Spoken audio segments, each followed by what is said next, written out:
Good day everyone and welcome to Anatomy Simplified. Today I will be using 2 minutes of your time to explain the innervation of the extraocular eye muscles. So these are the muscles that attach to the eye itself to help make movements possible in various directions.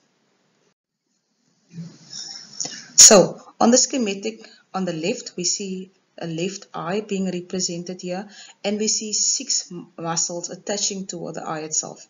There are 4 rectus muscles, and these are called rectus muscles because of the orientation of the muscle fibers.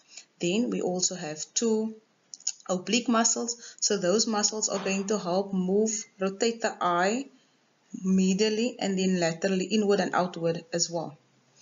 If we look at the schematic on the right, so this represents all the cranial nerves and the structures that it is related to. For the eye specifically, we see numbers 2, 3, 6 and 4 being in relation to the position of the eye. So that means that these cranial nerves are going to act on the eye itself. Cranial nerve number 2 is a sensory nerve, so that nerve specifically is going to be important for vision. And by now we all know that vision is processed in the posterior aspect of the brain, more specifically the occipital lobe. So we're not going to focus on these ones. We want to know the motor nerves that are going to act on the muscles. So we're going to be focusing on 3, 6, and 4. And cranial nerve number 3, as you guys may remember, is called the oculomotor. Cranial nerve number 6 is the abducens, and cranial nerve number 4 is called the trochlear nerve. Okay, to help you guys remember this innervation of the specific muscles, we are going to use a story of a famous dye that we use for paper called aluminium sulfate, or alum specifically. And we know that when we write on a piece of paper, we write from left to right. So LR we also denoting over here because that's going to act as a type of mnemonic to remember the nerve supply.